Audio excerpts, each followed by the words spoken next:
It was March 1922. A quiet farm stood alone in the Bavarian countryside of Germany, far from any town, surrounded by thick woods and empty fields. The name of that farm was Hinterkaifeck. The Gruber family lived there. Andreas Gruber, a stubborn old farmer, his wife Cecilia, their widowed daughter Victoria, and Victoria's two children, little Cecilia just 7 years old and baby Josef barely 2. They had a new maid too, Maria Baumgartner, who had only arrived that very day. To the neighbors, they looked like any other family, hardworking, quiet, perhaps a little strange. But no one could have guessed that this small farmhouse would soon become the scene of one of the most terrifying crimes in German history. It began with footsteps. Andreas Gruber had been hearing strange sounds from the attic, soft movements, late at night. At first he thought it was mice or the creak of old wood, but then he heard them again. Slow, heavy steps. Like a person walking, one careful foot at a time, above his bedroom. He climbed the ladder with a lantern, checked every corner, nothing, no one. Yet the sounds continued on other nights, and then came the footprints. After a heavy snowfall, Andreas went out one morning to check his barn. That's when he saw them, clear tracks in the snow leading from the edge of the forest straight to his farmhouse, each print deep and human. But what made his stomach twist with fear was that there were no prints leading back. Someone had walked to the house and never left. Andreas searched the property again, but found nothing. No thief, no trespasser, not even disturbed snow around the buildings. Everything was quiet. He told his neighbors about it, half laughing, half worried, but they noticed how pale he looked.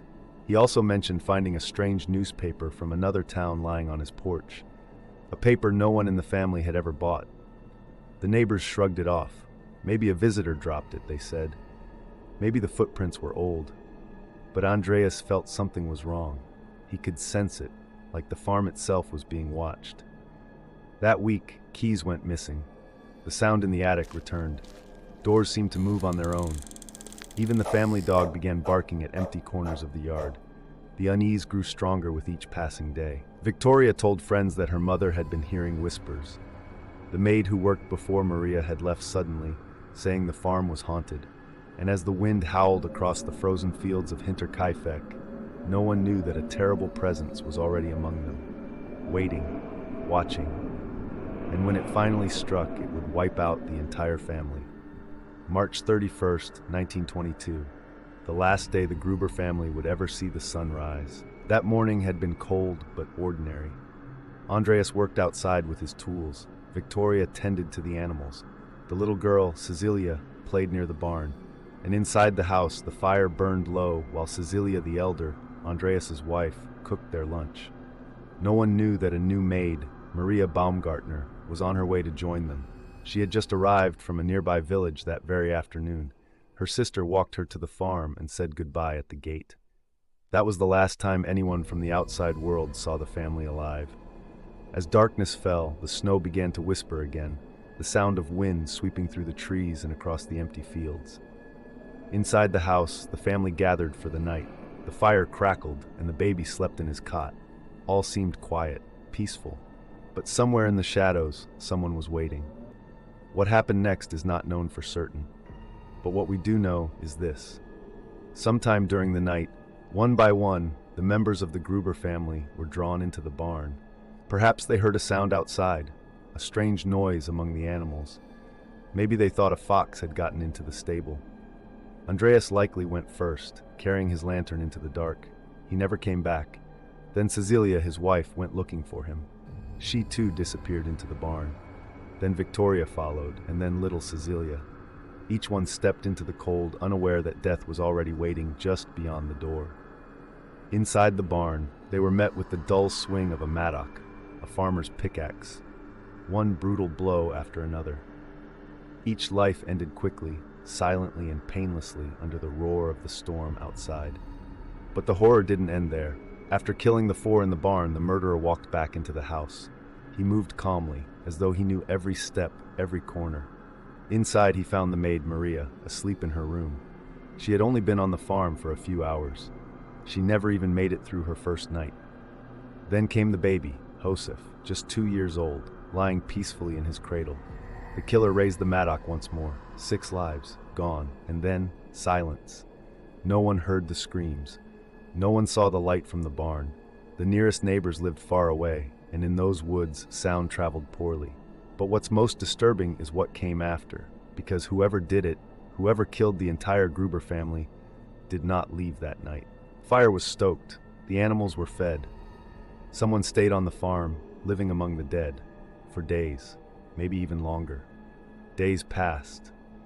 The smoke from the chimney still rose each morning, but no one from the Gruber family had been seen in town.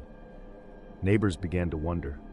Victoria usually attended church with her children every Sunday, but that weekend their pew was empty. The mailman noticed that letters were piling up, and no one answered the door. Even the farm animals, once lively and loud, seemed quieter than usual. At first, the villagers thought maybe the Grubers had gone to visit relatives. But when Tuesday came and the children still hadn't appeared at school, worry turned to fear. On April 4th, several neighbors finally decided to check on the family. Among them was a man named Lorenz Schlittenbauer, who had known the Grubers for years. He and 2 others walked through the muddy path to the farm. Everything was eerily still. The chickens clucked softly and the cattle mooed in their stalls, but there was no sign of life inside the house. They called out, but no one answered. The front door was locked, the windows were covered.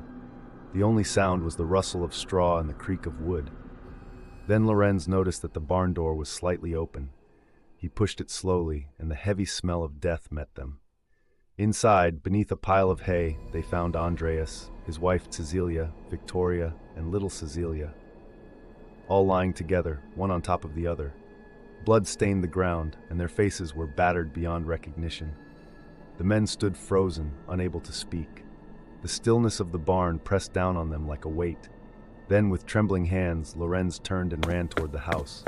Inside, they found the maid, Maria, lying dead in her bed, her face covered with sheets.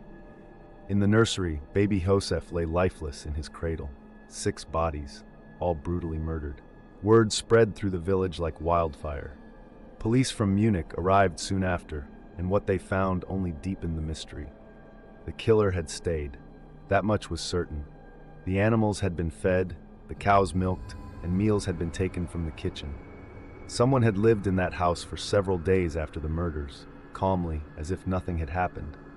But there were no footprints leading away from the property. No weapon was found. Nothing was stolen. The investigators searched the attic and found evidence that someone might have been sleeping there. A small indentation in the straw, crumbs of bread, and an empty lantern. Had the killer been living above them all along? The neighbors recalled the strange noises, the missing keys, the footsteps in the attic, and the footprints in the snow. All the warnings Andreas Gruber had spoken about. Now, standing in the blood-soaked farmhouse, they realized those warnings had been real. Something, or someone, had been hiding at Hinterkaifeck for weeks, maybe longer, watching them, waiting for the right night to strike. And as the police began their investigation, the truth only grew darker and more confusing.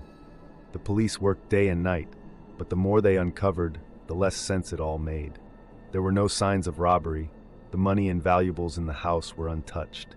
The animals were healthy, the food still fresh, and there were no clues that could point to a stranger passing through.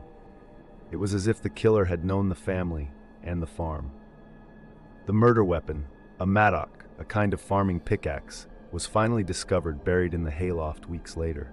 It belonged to the Grubers themselves. Whoever did this hadn't brought a weapon. They had used what was already there. Soon, rumors began to spread through the village. Some believed it was Lorenz Schlittenbauer, the neighbor, who found the bodies. People whispered that he had once been romantically involved with Victoria, and that baby Josef might have been his son. It was said that Andreas Gruber had forbidden their relationship, and that anger could have driven Lorenz to murder. But police never found enough evidence to prove it. Others thought it was a wandering vagrant, someone who came from the woods, killed for no reason, then vanished again. But that too made no sense. No footprints, no missing items, no sign of escape. Then there were darker theories. Some said the murderer never left the property at all, that he lived there, hidden in the attic, watching the family every night, creeping down when they slept, eating their food, moving their things, learning their habits. That theory chilled even the investigators. The attic was narrow, the boards old. If someone truly had been up there for weeks, the Grubers would have heard every sound. And they did. Andreas had complained about footsteps. The maid before Maria had fled, saying the house made her uneasy, that she felt someone breathing near her in the dark. Maybe she was right. The case dragged on for years. Over 100 people were questioned: soldiers, thieves, neighbors, even family members. No one was ever charged. The farmhouse stood empty for a long time after the murders. No one wanted to live there. People said they could still hear sounds coming from the barn: the cry of a child, the thud of footsteps above the rafters. Some even claimed to see a figure standing in the window when they passed at night. Eventually, the building was torn down. Only the foundations remained, and a small memorial was built nearby. But the horror of Hinterkaifeck never left the people of Bavaria. To this day, the murders remain unsolved. The police reports are faded, the evidence long gone, and every person who might have known the truth is now dead. But still, on cold nights, when the wind blows through the old fields where the farmhouse once stood, locals say you can hear something. A faint creak, a soft step, like someone walking above you in the attic. And when you hear it, it's already too late.